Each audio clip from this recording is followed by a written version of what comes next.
Okay, welcome to part 9 of my Death Stranding commentary series. Episode 9 starts with a musical montage where Sam travels all the way from the west coast to the east coast.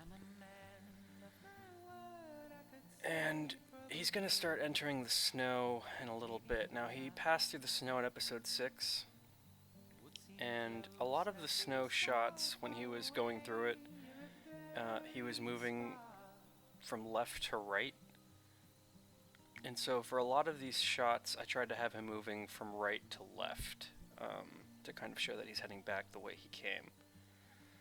I'm also going to have him hopping on vehicles because I thought that would help explain how he was getting across. I didn't want to drag this out, so I basically thought, okay, I'll do the entire journey in a musical montage, which this is a very crazy part of the game where you have no support, you have no access to crafting, you have no access to vehicles. I mean, you eventually get access to vehicles and you get like halfway across the map. But yeah, definitely tricky. I like the Aurora Borealis effect. I think it looks really nice, actually. But we're getting there. We're getting to the end, and I'm so looking forward to getting to episode 10 and finishing this up. Now, this song actually isn't from the game Death Stranding, but it is a song from the band Low Roar. And I liked the lyrics. I thought the lyrics to this made a lot of sense. I didn't want it to be like a song that was too upbeat, but I also didn't want it to be too depressing. And I felt like the lyrics were applicable because it was talking about how, the song is basically about how he needs to slow down, but also the lyrics involve like his plans going to hell. And, this is more of him moving from right to left. This sequence is going to end with the last cliff boss fight. It's going to be a Vietnam sequence. And it came out really, really nicely. Because I was just practicing and getting better and better at making this, by the time I got to the end, I'd really had a smooth formula for getting all these episodes done. And I know I mentioned it in multiple commentaries earlier that episode 4 was the hardest episode, but I really feel like episodes 7 through 10 were smooth sailing. The plot just kept chugging along. Act 2 was by far the most difficult. Act 2 involved episodes 4, 5, and 6. And episode 4 was like pulling teeth, and it's my least favorite episode.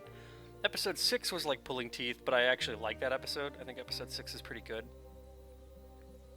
But I do feel like, man, these last... I feel like episodes 6 through 10 are like money. The last half of this is just wonderful. And the beginning is strong. The first 3 episodes are pretty good. But yeah, you can see like that tornado in the background, and so that means we're heading into a cliff boss fight.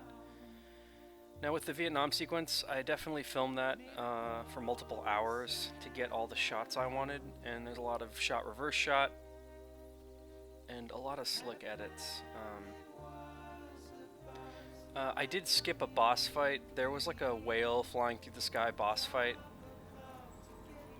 Actually, I think that's after this cliff sequence. There's a crazy boss fight that I cut out because the boss doesn't really attack you, and it's not really plot relevant. It's more like you just gun down this whale flying through the sky. And I just felt like it wasn't very exciting, and it also wasn't very plot relevant, so I cut it. But this is us entering the Vietnam sequence. And at this point, if you'd watched the entire series, you'd be kind of used to this idea of like, oh, the hurricane's coming.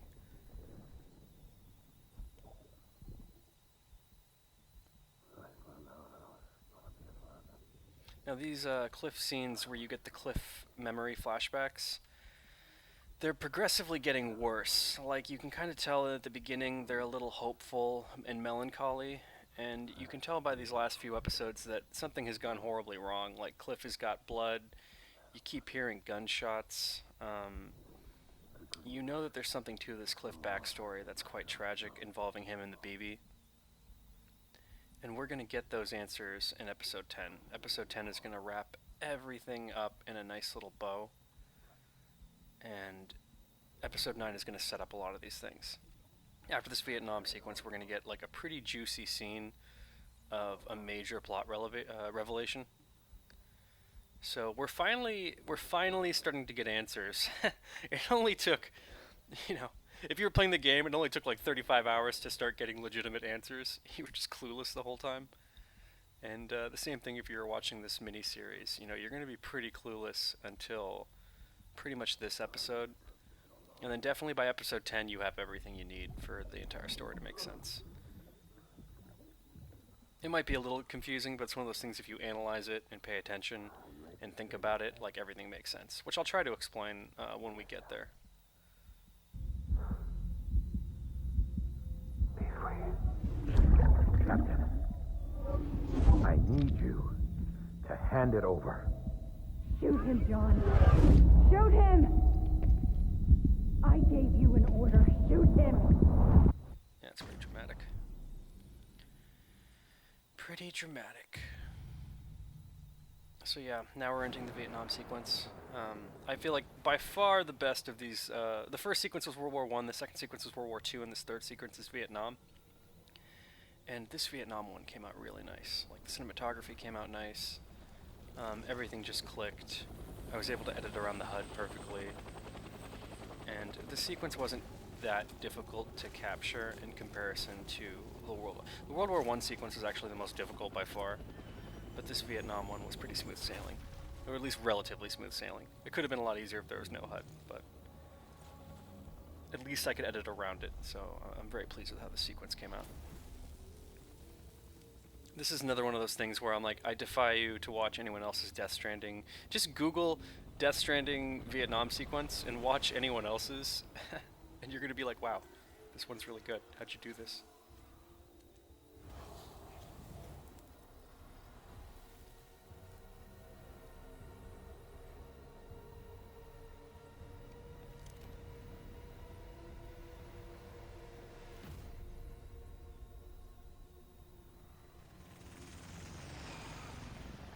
Which, every time these war sequences started, I always toyed with doing the hard cut to Sam. So you know how like Sam was outside with the tornado and then gets sucked in?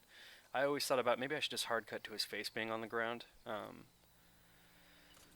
But then that would kind of make it confusing because you'd miss out on the Cliff flashback BB scenes, which I feel like those are very important to set up for episode 10. So I decided the most important plot points had to do with Sam and Cliff and Amelie. Now, at this point in the story, we know something is really weird with Amelie, and we think that Amelie is Bridget, the president. The president in episode 2. We're told that Amelie is her daughter in episode 2 and 3, and Sam still kind of thinks that actually. So.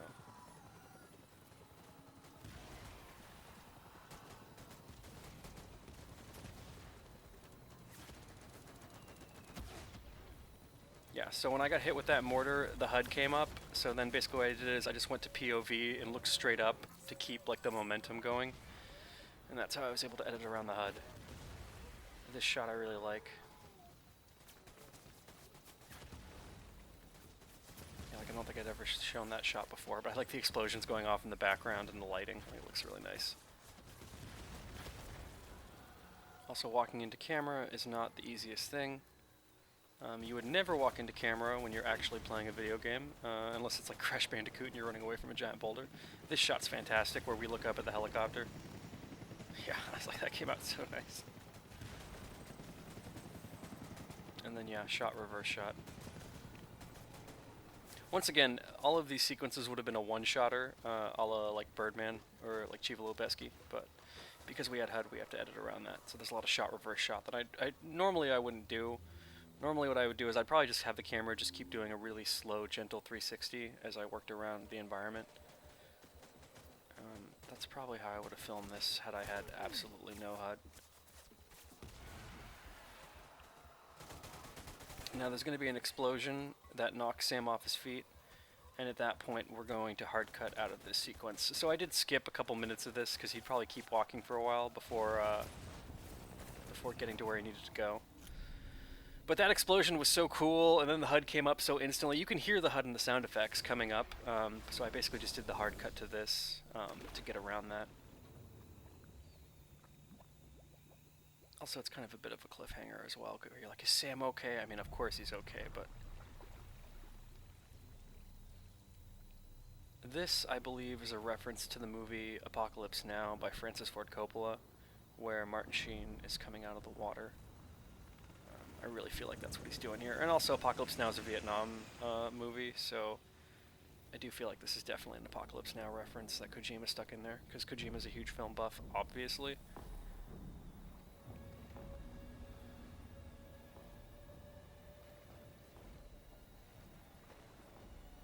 Now, all the music, I want to say, let me think about this for a minute. I'm pretty sure I did not insert any of this original soundtrack score into the episode. I think the music I inserted was that pop song in the beginning, but I think all this music is actually from the game. I don't recall messing with the music in this sequence. But if something stands out to me, I'll try to mention it. But at this point, I made this months ago, and this was a multi-100-hour project. So you'll forgive me if I don't remember every single detail about how I put this together.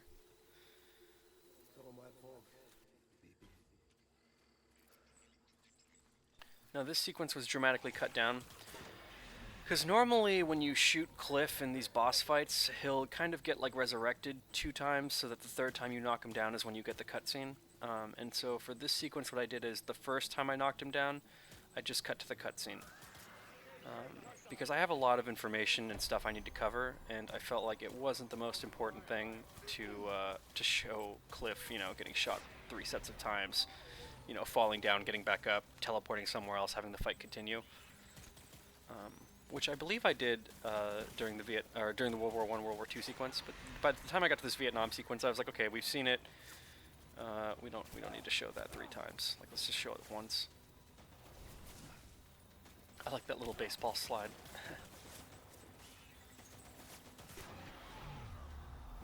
And at this point, because I have no HUD, I'm super paranoid about not having enough bullets.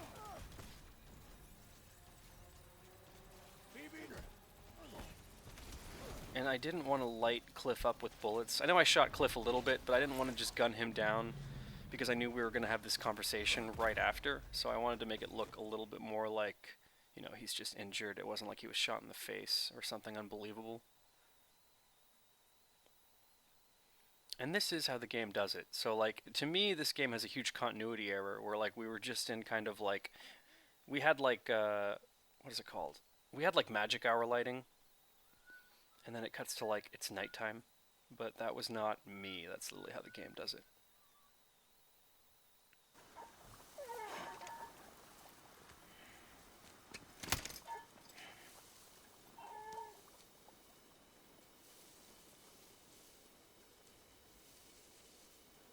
Baby,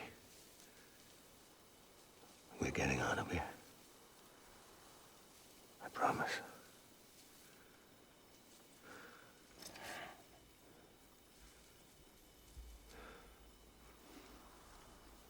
Give me back my baby.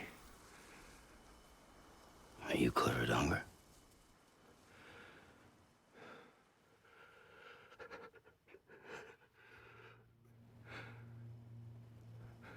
Who are you? Are you the father?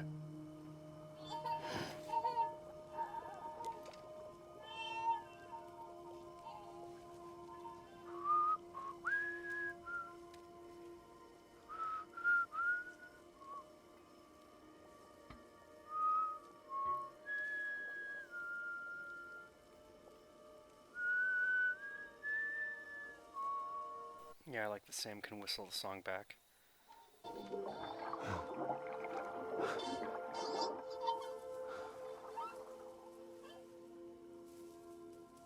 They told me your name was Sam Porter. But you were Sam Bridges.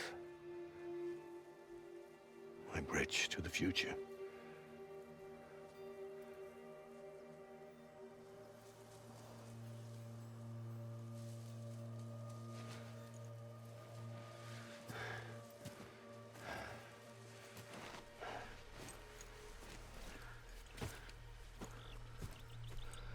Sam, you bring people together. You're their bridge to the future.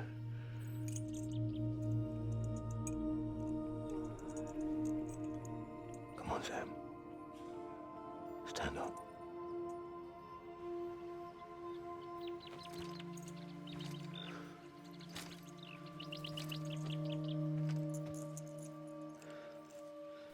this is now the point where the audience and the player of the game is like, I thought Cliff was a bad guy. Like, what is going on? I thought he was the bad guy. Or a bad guy.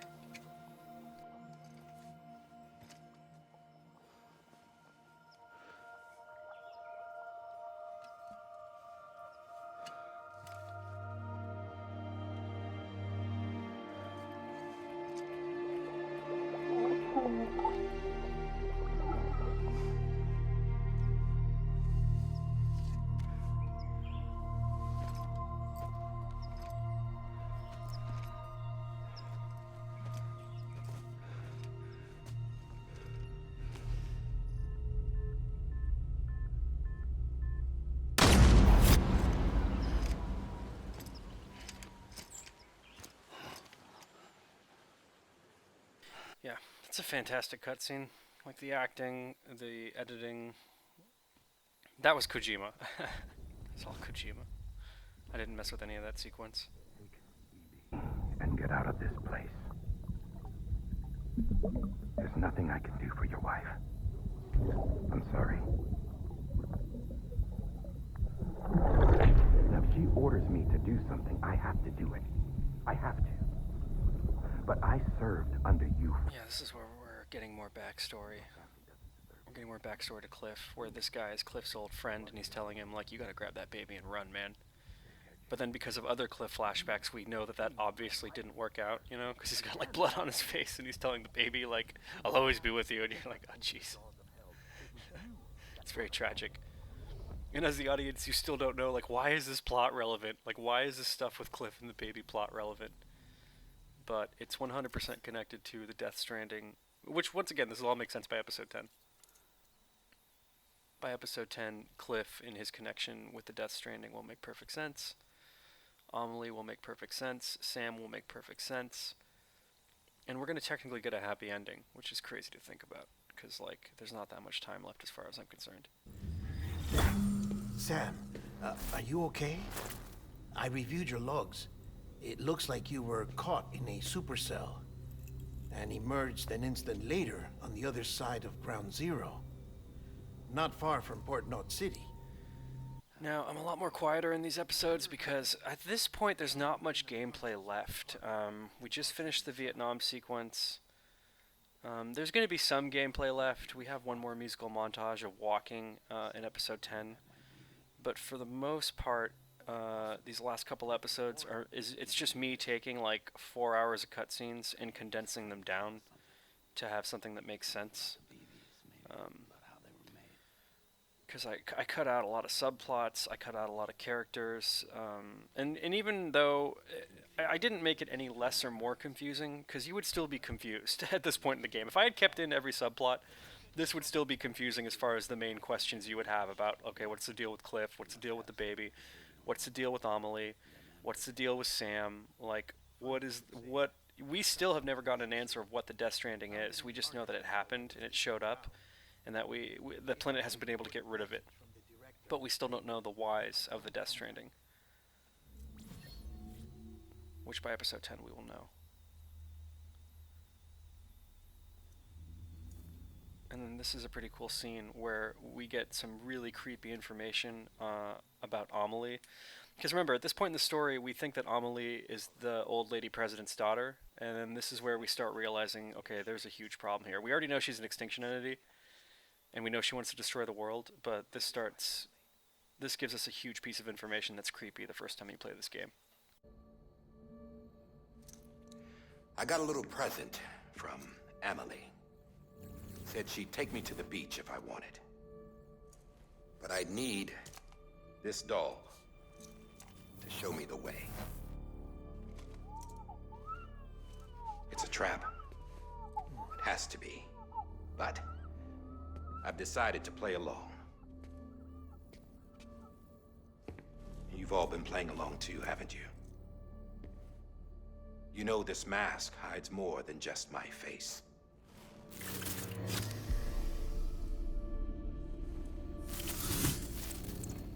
Well, Emily's a blank slate too. No past, no record she ever existed. She's a ghost. And the thing about ghosts, I never met Emily in person. Have you? Ever seen her in the flesh, shook her hand, touched her?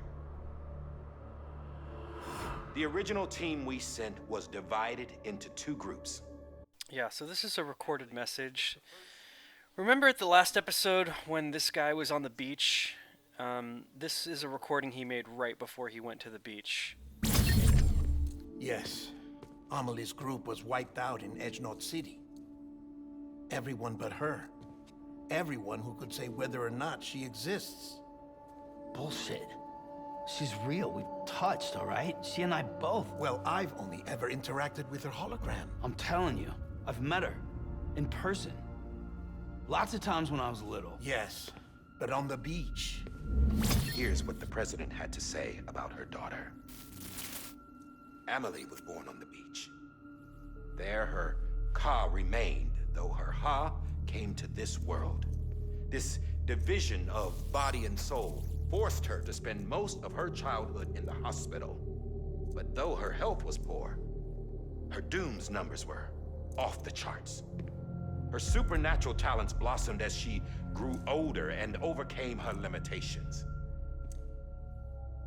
But by the time she was 20, she could travel to and from the beach, body and all.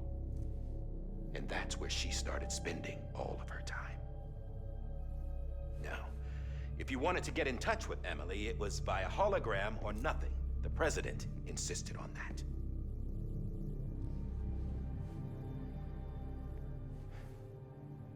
I swore an oath to the president and to America. As far as I was concerned, her word was law. So when she said Amelie was her daughter and the best candidate to succeed her, I believed it. But when the archives were restored, I couldn't resist testing out my access privileges. And that's how I found out.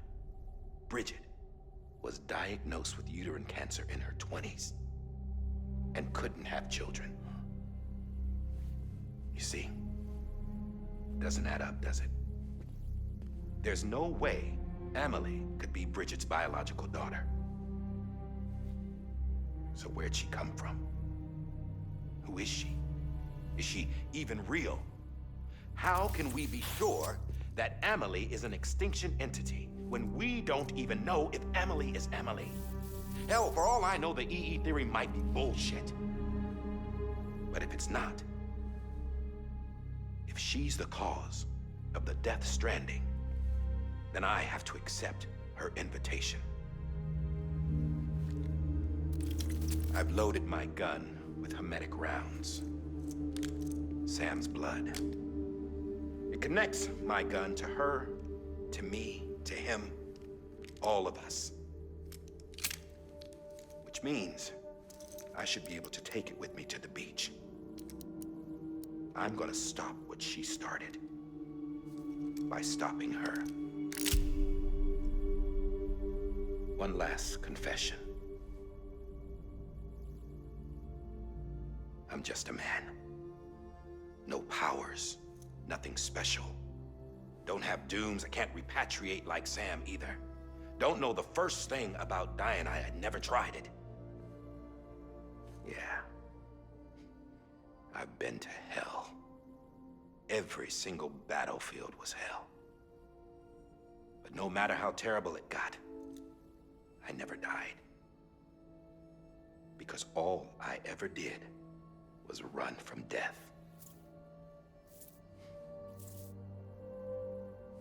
Well, I gotta go. She's calling for me. Bridges, don't let me down. He had a gun to Bridget when I saw him. Then Cliff showed up, took him away. I thought he went to the beach to confront Amelie. Yeah, she was there too. She was the one who got me out. It's so obvious to me now. I can't believe I didn't see it sooner. It was Amelie. Yeah. That scene basically unofficially told us that Amelie and Bridget are the exact same person. The chiral network dropped out. According to Luckna, it won't be long So, Bridget, Amelie is not really Bridget's daughter. Amelie and Bridget are the same entity. Fragile. You look like shit. You should be resting. I know. I need to tell you something. I had a little chat with Higgs back on the beach. Didn't take much to make him talk. You say why he betrayed you. He said it was part of her plan. What? She was their leader. The terrorist void outs, the whole extinction agenda, Amelie was behind it all. Like hell she was. I know you don't want to believe it, but it lines up with what Die Hard Man said. Higgs turned on me after he met Amelie. At first, he was looking to expand his territory, and I had a power he could use. At least, that's how he ended up working with me. He was no terrorist. He just wanted to reach more people. But then she shows up with abilities that put mine to shame. Hell, she could even control BTs. So Higgs decides to go with her. And that's when she turned him into her agent of extinction. Amelie gave Higgs his power. Yep, she made him her homo demons. What about Bridget? You care to tell me what she was doing on the beach? You got an answer for that too? I know it's a lot to swallow. But Higgs said himself that Amelie is an extinction entity. I looked inside his pod, and there was no BB in there. Take a good look at what was. It's the same doll Die Hard Man had. This is their bridge baby. There's this idea that the terrorists brought back BB tech and Bridges was just following suit. It's garbage. Their methods and yours are completely different. Your BB links you to the world of the dead. Their doll links them to Amelie and her beach. You know who else had dolls like this? Cliff.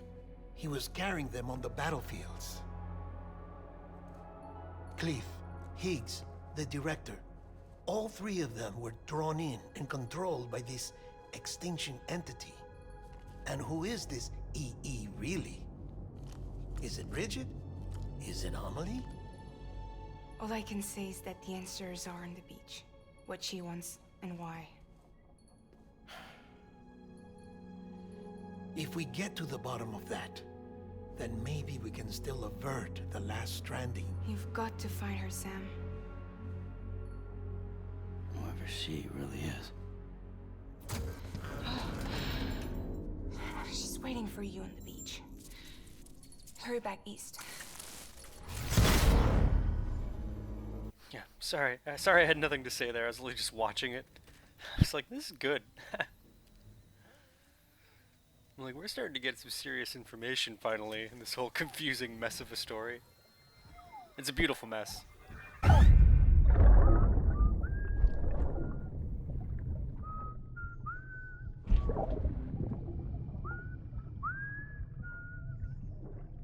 You know what day it is today, baby? Today would be a very special day if your mommy hadn't. You're not born yet. But the more candles, the merrier, right?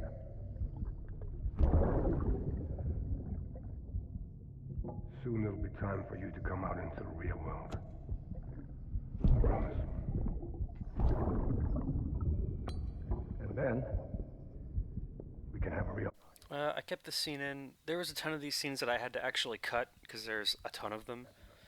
But I wanted to keep this one happy because we had seen so many of him, you know, basically getting shot and bloody. So I was like, let's have one where he's like a good parent.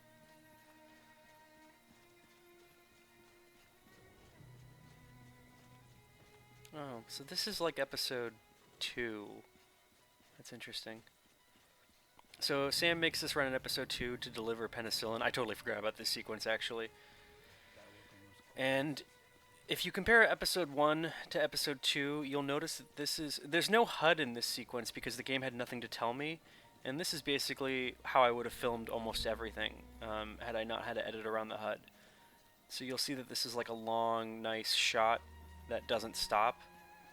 And yeah, this was my intention on how to film everything, basically.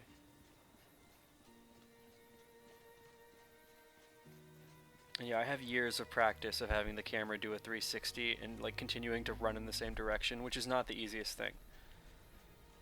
But yeah, this is how everything would have turned out. Well, not everything, but this is, it gives you an idea of how I would have actually done the action scenes. Because this would have been my intention of having like really long 1 to 2 minute shots for all the action scenes.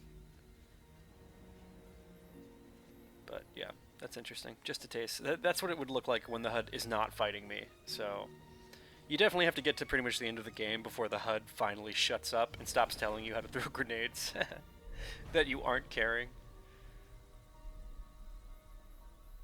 That music was inserted by me, though, of course.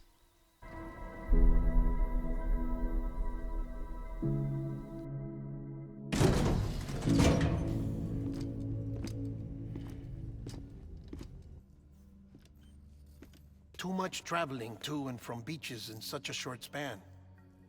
Chiral matter contaminated her cells, effectively causing jet lag on a molecular level. Because of that, her homeostatic mechanisms were shaken. Don't worry, she's not in any danger. This is where we get some technobabble.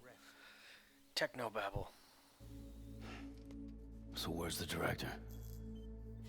He's being looked after in another room. Bridges personnel found him lying outside the isolation ward. Similar to when you came back from Cliff's Beach. Even after decontamination, she needed more and more time to recover.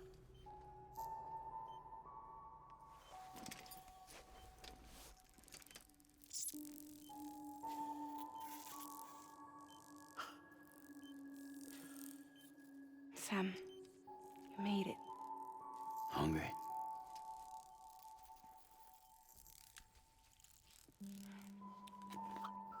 Yeah. He's like, yeah, I walked across the entire United States. It was a hassle. Looks like You can get a glimpse of her old lady hand. Everything under the leather basically is wrinkly.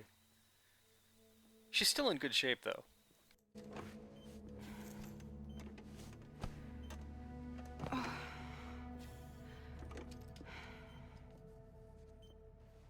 Anyway, clock's ticking. Am I right? Sam's here. The Great Deliverer. The only one who can reach Amelie's beach. She wants you. Wants you to go to her. That's her final wish, don't you think? So I can tell from the way that was talking just happened that I edited out a ton of dialogue. Because a lot of stuff was mentioned over... At this point in the game, Kojima had a really, really nasty habit of repeating information. So, like, you know how Fragile just explained the extinction entity, and she mentioned that Higgs had already explained it? Higgs had explained it, like, twice. Fragile had explained it. And then there was a scene with a character I completely pretty much cut out named Hartman. And Hartman explained it as well. So, like, this is Hartman talking right now. And I had to cut his original scene because all he talked about was Amelie's part of the extinction entity. And then he gave you some backstory about himself. But his backstory was not relevant to the plot. And the information he tells you about Amelie being an extinction entity, you already get told like 3 other times by characters that I thought were more plot relevant, like Higgs and like Fragile. And I actually find the subplot with Mama, she's like the raven-haired girl in this scene, her subplot involves like twins, a dead baby, then one of the twins dies, but then that twin merges with her, and it's just too much. In this world of monsters and stuff, I can't get behind that. So I had to get rid of those. So you might be like, who are these characters? But I'm like, they're technically in episode 2. They're technically in episode 2 when the president's dying. So I feel like if you're paying attention, you just assume they're like staff or something, which they technically are. At least for a little bit. Well, I can think of one woman who made the most of a chance like that. Nothing lasts forever. This is also Sam this is Sam full circle being a hero where he wasn't at the beginning of the story, but now he's a self-sacrificing hero here at the end of the story. So we can say we had a good run. That we lived. thought you didn't like having to handle things with care. Because it was hard enough keeping my own shit together. Back when we met at the cave, the only thing I cared about was making it to the next sunrise. Sure as hell didn't care about America or the future. I was living a lie, hung up on past regrets. I was broken. But somewhere along the way, I started changing. Started meeting people that made me think that maybe it wasn't all bad. People that put their faith in tomorrow, and in me. That kept the lights on, and waited for hope to arrive. So I gotta deliver, for their sake. Even if it means you never come back? Fucked if I do, fucked if I don't, right?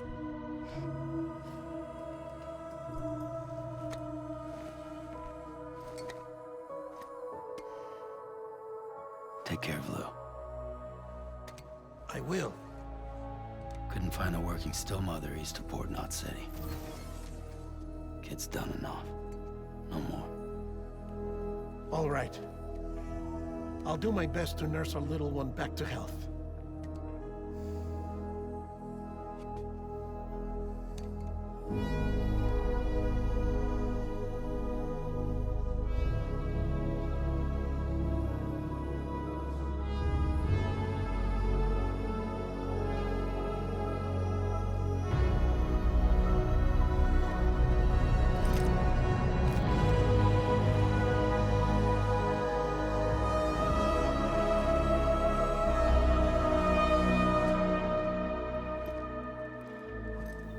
I feel like this looks like a marriage. This looks like it's blocking for like a marriage scene, which I think is interesting.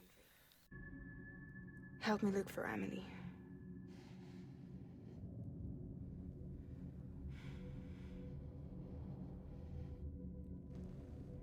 Reach for her, Sam. Yeah, it's interesting to see Sam come this far. He can now touch his friends. He couldn't earlier. He couldn't care about anyone earlier. And now he's like this caring person that can, touch other people. Now, because episode 7 ended with this same teleportation scene where Sam teleports away. Sam teleports away at the end of episode 7 and you stay in the room with these people. But because I'd already done that once, I didn't want to do a repeat of that. So I made sure that when Sam teleports, we actually follow him before we end the episode. So if we were following the rules of episode 7, we'd cut to black here. But I felt like because I knew the finale was coming, I wanted to set up the finale with like kind of a cliffhanger. So I wanted to end this episode on the beach with Amelie, and we're like, okay, this is it. We're entering the end. We are leaving episode 9, heading into episode 10. Episode 10 is the last episode of this series, so this story is coming to a close. All the answers will be told.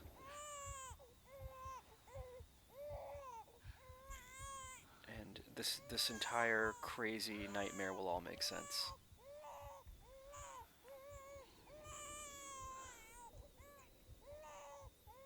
The audio for this baby crying is unbelievably disturbing if you have a newborn baby.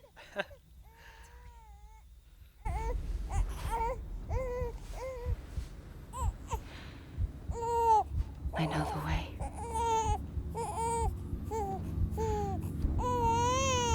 Yeah, man. This is all going to make sense in episode 10. Even this, where you're like, what is going on with this baby?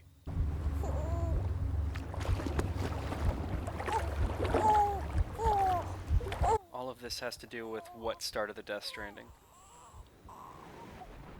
The monsters, the void outs, the end of the world, like... This is all gonna come together and be tied up in a nice little bow. Which is so impressive.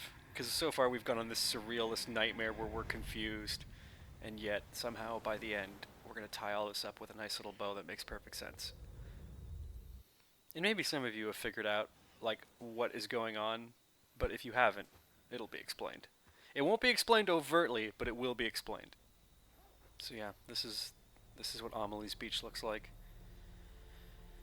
And this is basically the final confrontation, where either everything's going to be destroyed or you're going to save the world, and we don't know what that means or what that's going to look like. And we fade to black, and we basically get ready for episode 10. Hopefully I see you there.